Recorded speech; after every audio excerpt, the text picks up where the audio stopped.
Hello बच्चों, आज फिर मैं आपके सामने उपस्थित हूँ। हिंदी का महत्वपूर्ण टॉपिक निबंध। आप तो जानते ही होंगे, हम बचपन से ही निबंध लिखते चले आ रहे हैं। चाहे वो 5 में हो, 6 में हो, 7 में हो, 8 में हो, 9 में हो या ऊपर की कक्षाओं में। निबंध कैसे लिखें और हम अच्छा नंबर पाएं, इसके लिए मैं एक छोटी सी टिप्स बताता हूँ, छोटी सी बात बताता हूँ। अगर आप इसे सुन लें और इस पर अमल करें तो निश्चित है जो कक्षा 10 में 6 नंबर का निबंध आता है और कक्षा 12 में 9 नंबर का आता है। 9 नंबर में 2 नंबर भाषा पर रहती है और 7 नंबर शैली पर, तो निश्चित है कि आप ज़्यादा नंबर ला सकते हैं। तो चलिए मैं आज आपको बताता हूँ कि पहले निबंध किसे किसे कहते हैं। तो निबंध के बारे में सबसे पहले मैं आपको ये बता दूं कि यह 2 शब्दों से मिलकर बना हुआ है। निबंध, नि एवं बंध, जिसका अर्थ है समयक रूप से नियमों में बधी हुई गद्य रचना या लेख। इसे अंग्रेजी में ऐसे भी कहते हैं। ऐसे का हिंदी अर्थ होता है विषय विशेष पर एक छोटा लेख। ठीक है, ऐसे माने निबंध होता है, लेकिन अगर इसको देखा जाए तो ऐसे कहेंगे कि ऐसे का हिंदी अर्थ होता है विषय विशेष पर एक छोटा लेख। डॉक्टर श्याम सुंदर दास ने निबंध की परिभाषा देते हुए कहा है कि निबंध वह लेख है जिसमें किसी गहन विषय पर विस्तृत और पंडितपूर्ण विचार किया जाता है। यानी विस्तृत विचार किया जाता है किसी भी विषय को लेकर। ठीक है, अब चलते हैं निबंध के अंग। तो निबंध के कितने अंग हैं ये आप तो जानते ही होंगे, लेकिन मैं आपको बता दूं। जो पहली बात निकल के सामने आती है वह है भूमिका। ठीक है, भूमिका, यह निबंध का पहला भाग है। दूसरा जो भाग होता है वो होता है विषय। विषय का विस्तार,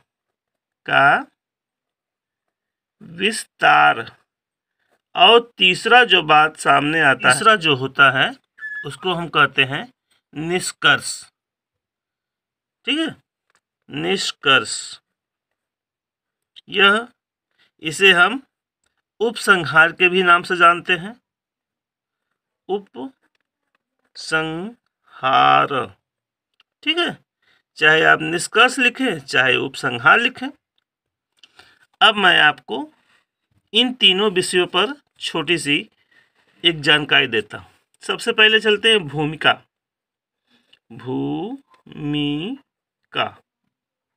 भूमिका पर चलते हैं। तो चलिए मैं सबसे पहले भूमिका पर चर्चा करता हूँ। भूमिका का मतलब आप ये समझिए कि यह सबसे महत्वपूर्ण अंग होता है। भूमिका, कहा जाता है जो दिखता है वही बिकता है। इसके अंतर्गत परिचय दिया जाता है। मान लीजिए जो आपकी टॉपिक है, उसके किसी भी टॉपिक के बारे में अगर आप लिख रहे हैं तो उस टॉपिक का इस भूमिका के अंतर्गत परिचय दिया जाता है। ठीक है, और यह परिचय इतना जबरदस्त होना चाहिए, इतना जबरदस्त होना चाहिए कि लोग मतलब जो भी इसे पढ़े देखे उसकी जो निगाह है उससे मतलब इस टॉपिक से टलना नहीं। जैसे कि आप समझिए कोई मूवी बनती है, उसके पहले उसका टीजर आता है अर्थात ट्रेलर आता है। तो ट्रेलर इतना कसा हुआ रहता है कि फिल्म देखने के लिए हम लोग उतावले हो जाते हैं। बिल्कुल वही चीज़ है भूमिका। तो भूमिका में आप जितना कसा हुआ इसमें लिखेंगे जितना अच्छा होगा।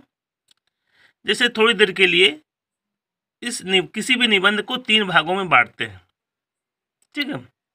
जैसे भूमिका, विषय का विस्तार और निष्कर्ष या उपसंहार।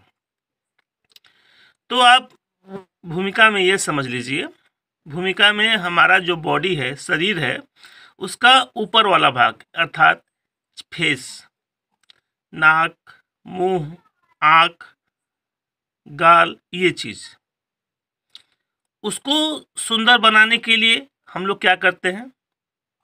बिल्कुल ठीक कहा, क्रीम या दूसरे अन्य चीज़ों का इस्तेमाल करते हैं। वही चीज़ होता है भूमिका। बाजार गए होंगे तो देखे होंगे जो वस्त्रालय होते हैं, उनके फैंसी जो ड्रेस होते हैं वो क्या होते हैं? बिल्कुल आपके सामने, ताकि जो भी उस रास्ते से गुजरे उनकी निगाह उस ड्रेस पर पड़े। तो तात्पर्य मेरा ये रहा आपको बताने का कि भूमिका आपका बधा होना चाहिए और कम शब्दों में होना चाहिए। निश्चित है अगर आप ऐसा करते हैं तो किसी का भी मन उस टॉपिक से, मतलब उस कॉपी को देखने के लिए, भूमिका सुंदर लिखते हैं, ज़बरदस्त लिखते हैं, जैसे मैं बता रहा हूँ, तो निश्चित है कि आप एग्जामिनर के दिल में, दिमाग में एक छवि छोड़ जाएंगे, एक छाप छोड़ जाएंगे। लेकिन ये भी आपको ध्यान रखना है कि इस भूमिका में आपको ज़्यादा भी नहीं लिखना है, कम शब्दों में आप इसको लिख डालिएगा। अब दूसरी जो बात करते हैं वो होता है विषय विस्तार। विषय का विस्तार, इसमें अगर हम बात करें विषय का विस्तार, ये मान लीजिए भारतीय किसान, ठीक है, क्या है? भारतीय किसान, ठीक, ये आपको टॉपिक हो गया। तो आप जान ही रहे हैं। तो देखिए मैं विषय के विस्तार के बारे में आपको बता रहा हूँ। जैसे आपका टॉपिक मिल जाए, आपको कोई टॉपिक मिल जाए, लेकिन आप लोग इस समय लेटेस्ट जो टॉपिक है उसको ध्यान एक बार ज़रूर दे लीजिएगा। जैसे भारतीय किसान, ये लेटेस्ट आपने सुना होगा, टीवी पे देखा भी होगा। इसके जो भारतीय जो किसान थे, कुछ मांगों को लेकर दिल्ली के आसपास क्षेत्रों में धरना दिए थे, जिसमें कई लोगों की मृत्यु हो गई। और दूसरा जो टॉपिक है लेटेस्ट में वो है कोरोना, संक्रामक रोग कोरोना। तो इस पर भी आप थोड़ा जानकारी हासिल कर लीजिएगा, आप तैयार कर लेंगे। उसमें हो जाएगा प्रस्तावना, ठीक है, प्रस्तावना या भूमिका, उसी को कहते हैं कठिन जीवन शैली, किसानों की कठिन जीवन शैली। और दूसरा बात कर लें भारतीय किसान की पहचान, ठीक है।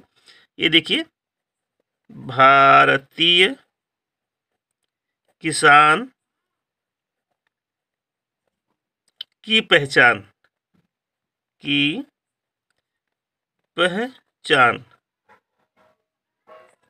देखिए मैं आपको ऐसे दिखा दूं, भारतीय किसान की पहचान। और अगला जो है आप कर लीजिए किसान का महत्व, किसान का महत्व, ठीक है। उसके बाद कर लीजिए वर्तमान समय और किसान, वर्तमान समय और किसान,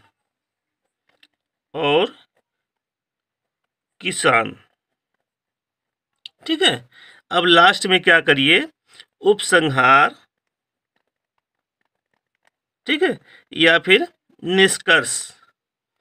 ये आप विषय के विस्तार में यहाँ तक आप लिखिए, मान लीजिए यहाँ तक। ये जो लास्ट हेडिंग है वर्तमान समय और किसान, ये एक भारतीय किसान का जो टॉपिक है, विषय जो है, यहाँ तक आप हेडिंग बना लीजिए। जैसे कठिन जीवन शैली, किसान का कठिन जीवन शैली है। भारतीय किसान की पहचान, भारतीय किसानों की क्या पहचान है, ठीक है। किसान का महत्व, किसान का क्या महत्व है, और वर्तमान समय और किसान। तो आप देखिए 1, 2, 3 और 4 ये महत्वपूर्ण हेडिंग हो गया। और लास्ट में उपसंहार। उपसंहार के बारे में मैं आपको थोड़ा सा बता दूं। तो उपसंहार जो होता है वह निष्कर्ष यानी अंत वाला भाग होता है। तो आप उपसंहार को कैसे लिखेंगे, उसका अंत कैसे करेंगे, ये भी बहुत ही महत्वपूर्ण चीज़ है। जैसे मान लीजिए कोई आप मूवी देखते हैं, उस मूवी में जब किसी हीरो का एंट्री होता है, मतलब जब वो पर्दे पर आता है, तो आप देखे होंगे कि उसका जब भी आगमन होगा किसी धांसू सीन के साथ, जैसे एक्शन हो या गाने हो, इस प्रकार से वहाँ उसकी एंट्री होती। ये किसी चीज़ का वहाँ उपस्थित होना, मतलब वहाँ आना, ये बहुत बड़ा मायने रखता है। उसके बाद पूरी फिल्म में इधर उधर किया और लास्ट में उसका निष्कर्ष यानी कह सकते हैं आप उपसंहार। दो अंत कैसे हुआ, मतलब वह विलेन को कैसे मारा और कहाँ पर मारा, ये जैसे कह सकते हैं हम लोग कहते हैं क्लाइमेक्स। तो आप ये समझिए कि जो भी टॉपिक आपका है उसको हम जब लिखने बैठे तो उसकी भूमिका जो हो, प्रस्तावना जो हो, वो एकदम जबरदस्त हो। ठीक है, उसके बाद विषय का विस्तार कर लीजिएगा। तो विषय के विस्तार के बाद आता है निष्कर्ष या उपसंहार। तो 3 ही चीज बहुत ही महत्वपूर्ण होता है। पहला आना, बना रहना और फिर जाना। कैसे आप आए, कैसे आप बने रहेंगे, और फिर आप को जाना हो तो कैसे जाएंगे। इस बात को आप समझ गए होंगे। और एक चीज मैं आपको ये भी बता दूं कि निबंध जो होते हैं वो कई प्रकार के होते हैं, आपको पता है? क्या कहा? 4 प्रकार के, बिल्कुल सही कहा। निबंध जो होते हैं वो 4 प्रकार के होते हैं। पहला कौन होता है? वर्णनात्मक। ठीक। दूसरा जो होता है विचारात्मक। और तीसरा जो होता है भावात्मक। और जो अंत होता है वो होता है व्याख्यात्मक। ठीक है, व्याख्यात्मक। ये 4 होते हैं, वर्णात्मक, विचारात्मक, भावात्मक और व्याख्यात्मक। ये 4 निबंध के प्रकार हैं। आप गद्य में पढ़े ही होंगे। तो देखिए ये चारों प्रकार जो आपके निबंध आपको मिलते हैं पेपर में लिखने के लिए, ये 4 प्रकार के आते हैं। मतलब हर एक से एक निबंध देता है। आप ध्यान दीजिएगा, कहीं ऐसा ना हो वर्णात्मक निबंध आया हो आप विचारात्मक की तरह लिख दें, भावात्मक आया हो आप व्याख्यात्मक कर दें। आप इन चारों का मतलब समझ लें। तो सबसे पहले हम चलते हैं वर्णात्मक की तरफ। ठीक है, इसके बारे में हम जान लेते हैं। तो इसमें मतलब वर्णात्मक निबंध महत्वपूर्ण महापुरुषों, उत्सवों, वस्तुओं, नगरों, ऋतुओं का वर्णन किया जाता है। मतलब इस निबंध में किसी महापुरुष, कोई उत्सव या फिर कोई नगर का वर्णन किया जाता है या ऋतुओं का वर्णन किया जाता है। जैसे आ गया मेरे सपनों का भारत। ठीक है, अब मेरे सपनों का भारत। ठीक है, अब आप दूसरा देख लीजिए, उसी में यात्रा वृत्तांत। ठीक है, मेरे सपनों का भारत, यात्रा वृत्तांत, भारत की ऋतुएं, भारतीय त्योहार। ये वर्णन करने वाला निबंध है, इसलिए इसे वर्णात्मक निबंध कहते हैं। यानी इसमें आएगा महापुरुषों, उत्सवों, कोई नगर या फिर कोई ऋतु, इससे जुड़े हुआ निबंध आता है। दूसरा की बात कर ले विचारात्मक की, तो विचारात्मक में आप देखिए, इसमें अपने विचार प्रकट करते हैं। मतलब इस निबंध में हम लोग क्या करते हैं, अपने विचार प्रकट करते हैं।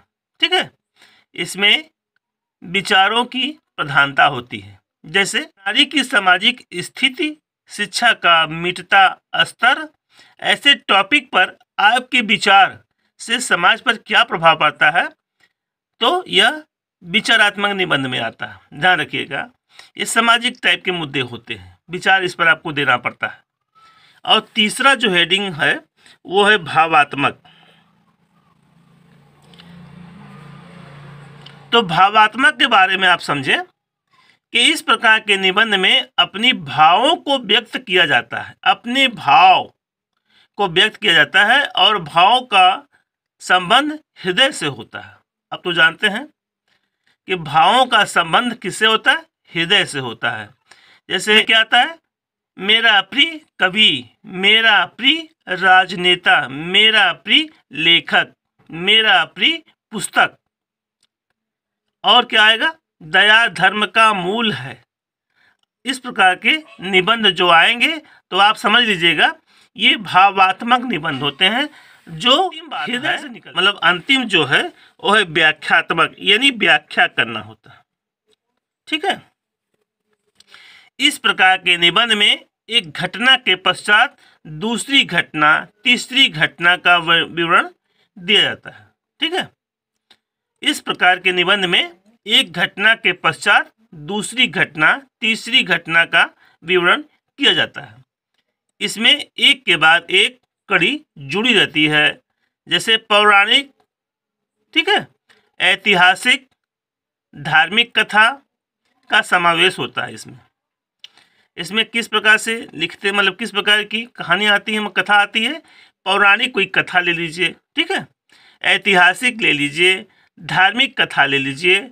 इस प्रकार का जो समावेश होता है वो व्याख्यात्मक निबंध में आता है। तो आप यह बात समझ लीजिए कि वर्णनात्मक निबंध जब आए तो आप पहले हेडिंग को समझें कि ये किस प्रकार का निबंध होता है।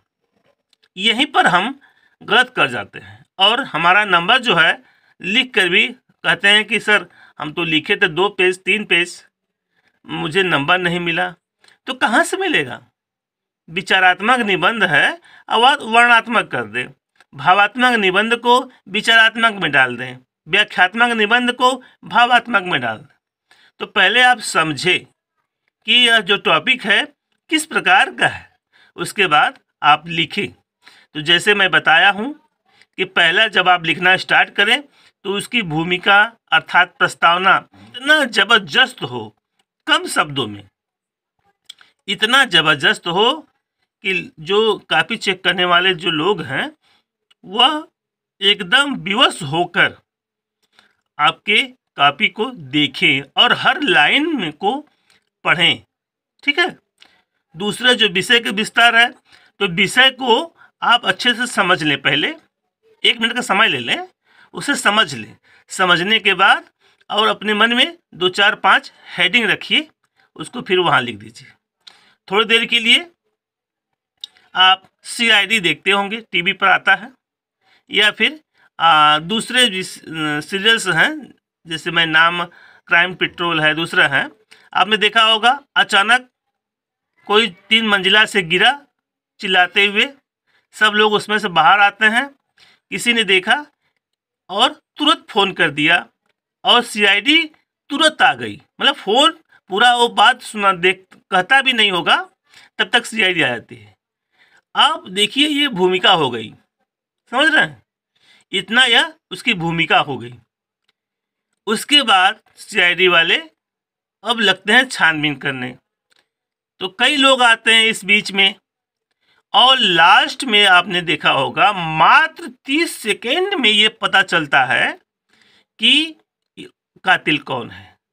तो इतना वो बधा रहता है, इतना वो कसा रहता है कि किसी की भी निगाह गिरती नहीं है, मतलब किसी का भी मन चैनल बदलने को नहीं करता। तो बिल्कुल इसी तरह से आप भी निबंध लिखें, मेरी बताई हुई बातों को ध्यान से समझें। और निश्चित है कि आप अगर ऐसे लिखेंगे तो 6 में से 6 नंबर और 9 में से 9 नंबर आप अवश्य पाएंगे।